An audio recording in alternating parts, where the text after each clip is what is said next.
everyone. Welcome back to another episode of NEO CRE. I'm your host, Isabel Prieto, and today we are joined with Lilian Chen. Lilian Chen is the founder of Proptimal and a real estate strategist. She's advised over $2 billion in transactions and worked with 200 plus real estate firms. She currently teaches hundreds of high net worth individuals how to underwrite and structure deals. Lillian served as real estate co chair at Oxford Said Business School and helped organize the largest student led PropTech conference in London. Outside of work, she's passionate about remote work, has traveled to over 40 countries, and writes regularly on LinkedIn and Substack. Lillian, thank you so much for being here with us today. How are you doing? I am doing well, Isabel. Thank you so much for having me on. It's been a real pleasure and privilege. Yeah. Well, I just wanted to go ahead and start with your background, introduce you to the audience. And since we last talked, I found out that you've had a unique path. You left corporate, freelanced abroad, and eventually started building Proptimal. What drew you to entrepreneurship, and how did your early experiences shape this direction? Yeah, that's a fantastic question. I would say early in my life, even as a kid, I was drawing buildings and interior design, and I would regularly go to open houses with my mom. So ever since I was little, I've always loved buildings.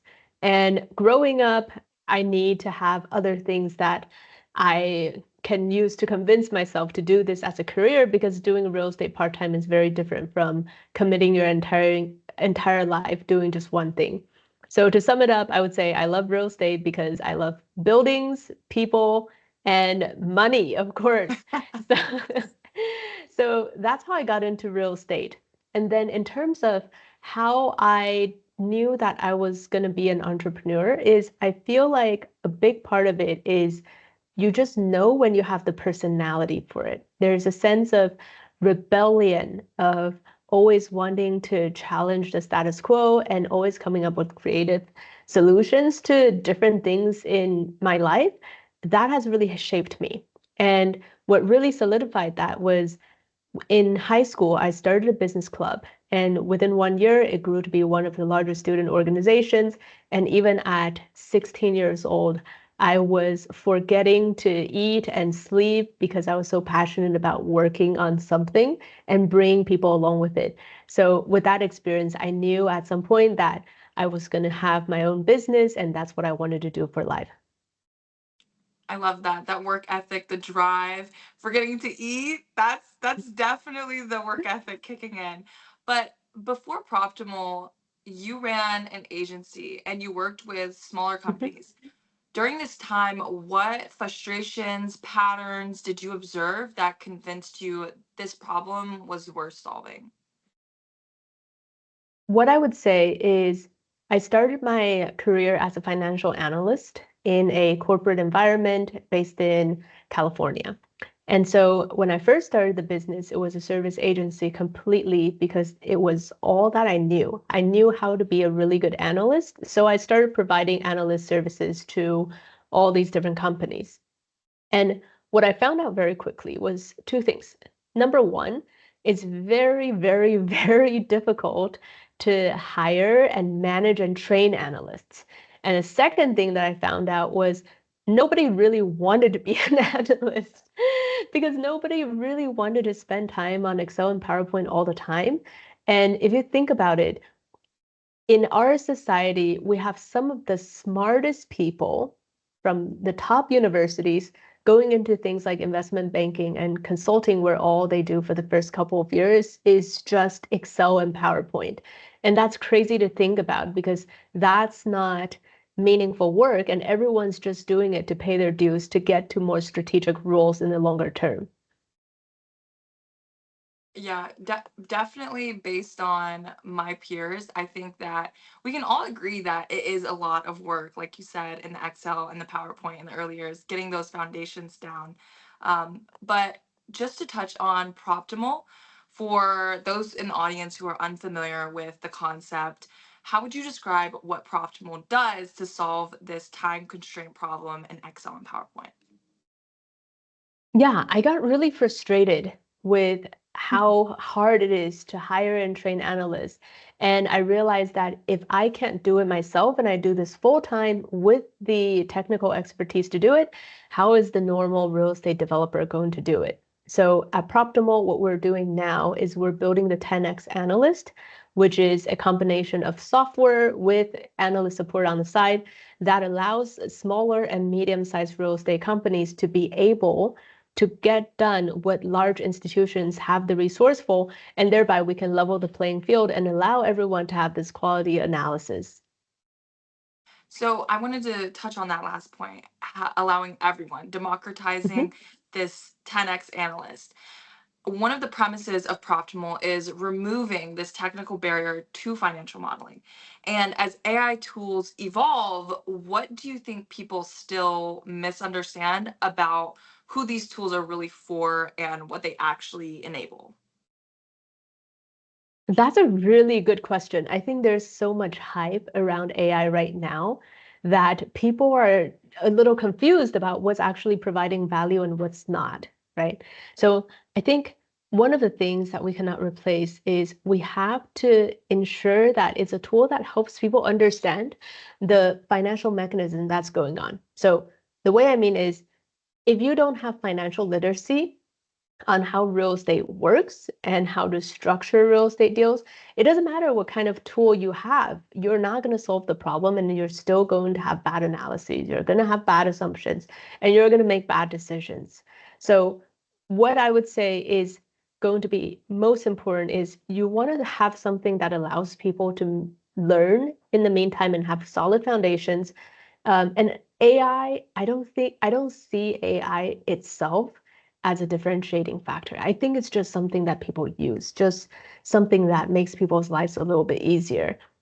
If your main proposition is AI, unless you're one of the large companies, so unless you're ChatGPT or Claude or Gemini, you're probably sugarcoating about how much AI has to play in your product offering. So, with what AI does for these Mhm. analysts, are analysts still putting in the assumptions? Are they still doing the market research when they have Proptimal at hand? Yeah, absolutely. There's a lot of different companies who are using different approaches. And for us, yes, we still want analysts to put in the assumptions themselves. The reason is that being a financial analyst doesn't just mean that you have one job, right? It means you have a range of jobs, and some of those are going to be more automatic, like, for example, data entry, and other ones are going to be a little bit more advanced and require human reasoning. For example, looking at a market and deciding whether or not you like the market and whether or not it's going to continue to grow. So what our software allows us to do is say, okay, well, let's say you're a first year analyst, you go into a real estate firm as an analyst. Instead of spending 80% of your time creating and breaking financial models, which I've been there, you're going to spend 80% of the time working on actual deals and coming up with different investment theses on why you should invest rather than spending 80% of the time just doing the mechanical work. Mhm. So it seems like there's still that objective component, and then there's that subjective, that human reasoning, like you said. So, and honestly, throughout my education, every time I ask a question in real estate, most of the time the answer will be, it depends. So, really, really having that, I guess, subjective thinking as a real estate analyst, and also, like you said, not spending so much time on that objectiveness, the data entry, things that can be repetitive. So I think that's amazing. Now, during development, what was the biggest aha moment? Something that clarified either the product's purpose or how people actually needed the software to function? That is a really good question. I would say the aha moment is I realized how little people really knew about real estate finance, and everyone is just winging it. Okay, the majority of the small and medium-sized developer or real estate companies, you got to think about them as people who are very entrepreneurial, extremely intelligent, and the problem is they didn't have a formal finance training. So they never learned in school about time value of money. They never learned about how IR really works. They've never done DCF. And so for them, they understand these concepts intuitively, but they're not able to fully understand how different levers of the deal is going to impact what the returns are going to look like. And most importantly, they don't understand the risks of what's associated with different decisions. So I had this massive insecurity when I was first starting the agency. I thought that I was only 24 years old and all of these people are decades more experienced than me. Why would they ever listen to me, right? And now that I don't have an associate or a manager to check my work, I'm on my own and I'm now responsible for helping people make $1 million decisions. And Yeah. that was a lot.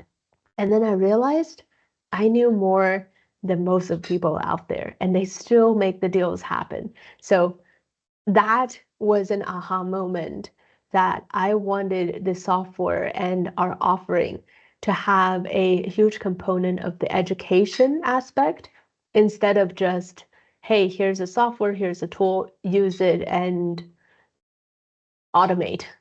Yeah, yeah. I did wanted to expand on the current development. You have the acquisition and Mhm. the development component right now. And I wanted to know in the future, what is that going to look like? What other products are you adding to the software? For the future, we want all of the real estate developers to be able to take their deal from beginning to end all on one platform.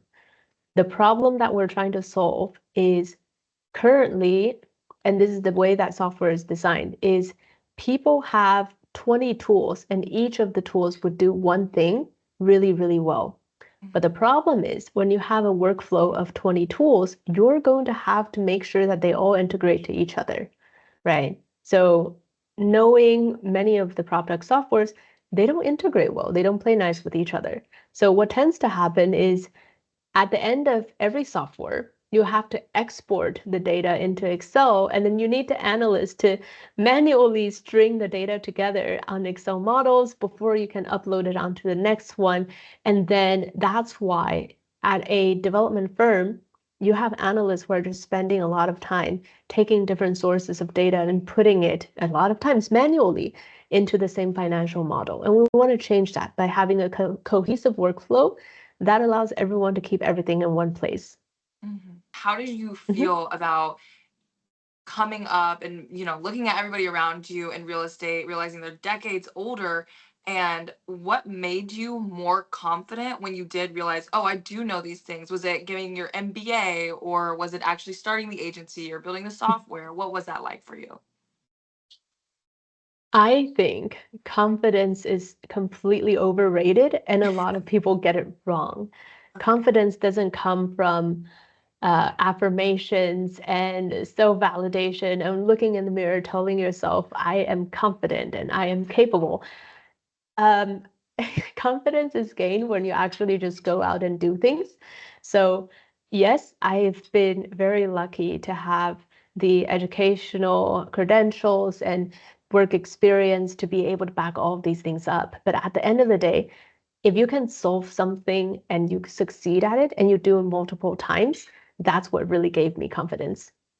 Yeah, yeah.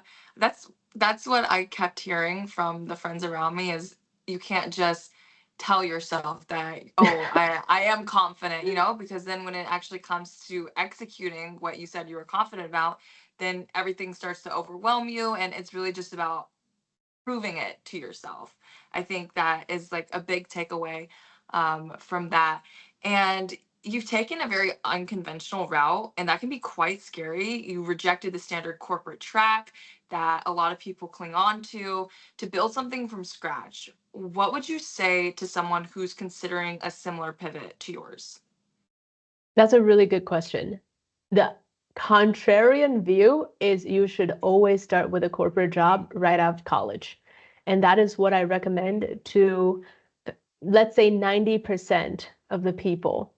The reason for that is when you first graduate from college, you don't know enough, right? So you don't know how to interact with people. You don't know what corporate culture is. And for the first 2 years, you're really just getting paid to learn.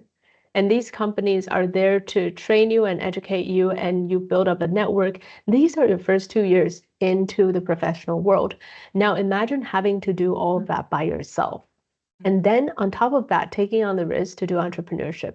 Now, other people are going to come and say, well, but if you want to start, if you want to become an entrepreneur, you need to just get started and not wait. Yes, you can do that. You can still start a side hustle when you're working a full-time job. And that's how I got started. But to not have that full-time job and to not have that credential on your resume, you're closing a lot of doors for yourself in a unnecessary way, in my opinion. Mhm. I would 100% agree with that because what was going through my mind is your network is your net worth. Even though as cheesy as it sounds, I think it's 100% true. And my question is, how do you think your network while in corporate helped you Mhm. become an entrepreneur? I think the network is having quote unquote adults to take me along the Yeah. way and tell me what to do and what not to do. So I'll give you some example. Um, One of the things that's very different from being in school versus being in corporate is that being in school, it's very meritocratic. Right? Mhm. So you can be the kind of person where if you never show up to class, but then you show up to a final exam and you are an expert in that field or you're extremely intelligent, you can probably get a really good grade. Right? There's been classes where, I've been able to do that, right? Um, but in corporate, it's not the same. In corporate, a lot of it is about soft skills, how to interact with people, how to play the game, how to work with other people, understanding their incentives, how to be useful to people and add value. Those are things that you don't get to learn unless you're in a similar situation. Now, you can argue, yes, but I can start a business as well, and I can learn that along the way. Yes and no, right? Because when you're starting a business, nobody cares about you. Nobody's invested in you doing well. Whereas in corporate, your managers are invested in you doing well. Mhm. Yeah, exactly, exactly. And you said, you have to get the soft skills, play the game, know how to communicate. And, as AI is coming and it might take a little bit Mhm. more of the technical analysis or technical skills, should I say, away from us. And then that does drive us towards that soft skills for an analyst. And with that, what do you think the role of the analyst 5 years from now, once tools like Proptimal are mainstream, looks like? I think we live in a world where recent grads are increasingly bad at corporate soft skills in a very, very unfortunate way. If you look at some of the statistics online. There's articles written about how quickly Gen Zs are being fired, how they struggle to align themselves with typical corporate culture, how they want things on their terms and they feel entitled to certain things. All of that I can see to some extent, right? And I think, yes, there's a cultural element of it. Me being somewhat of a Gen Z myself, I'm on the cusp of millennial and Gen Z. I can see the cultural aspect of why we are this way. But I would say that if you are a recent grad and you're entering the workforce right now, the best thing that you can do is learn how to work well with people who are older than you and get really, really good at soft skills because a lot of the hard skills at an entry level is going to get automated. You can do that, right? Now, if you can become really good at the soft skills, then that positions you as somebody who has more than just the hard work grunts, hard work, grunt work skills that we expect from entry level professionals. Mhm. Yeah. And to that point, what for students or early professionals trying to Mhm. break into real estate finance today, what mindset do you think will matter most and that they should develop? For recent graduates, if somebody tells you to do something, do it. Don't complain, don't challenge, don't talk back.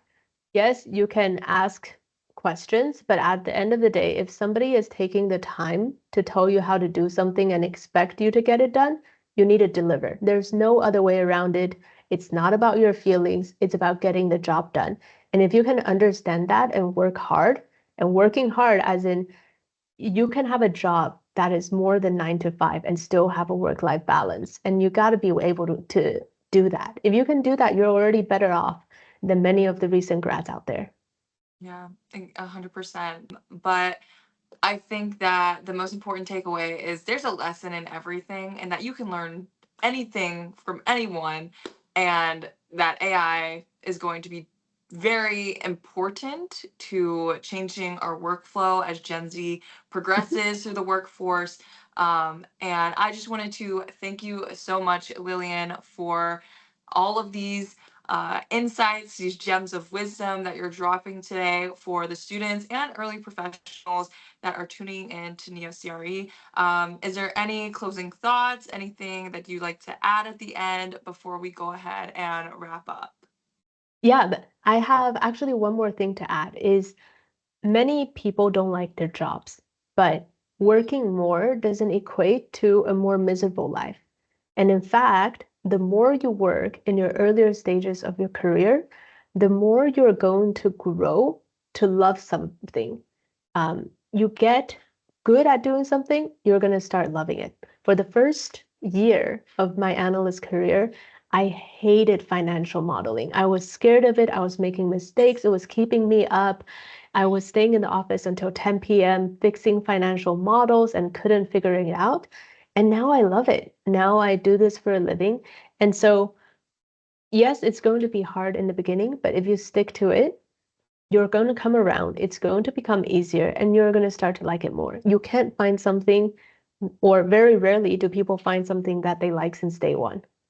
Yeah, exactly. I remember my first time opening an Excel workbook, the very first time, and I was petrified. I was like, Yeah. I have no idea what I'm looking at. Like, it's just blank, and what is this? And I'm sure there's so many people that have similar experiences to Excel, but Yeah. now it's just like a video game where, you're just pressing alt a bunch and, Yes, putting in different things, color coding. It gets really fun. But yeah, at the beginning, like you absolutely. said, it's scary.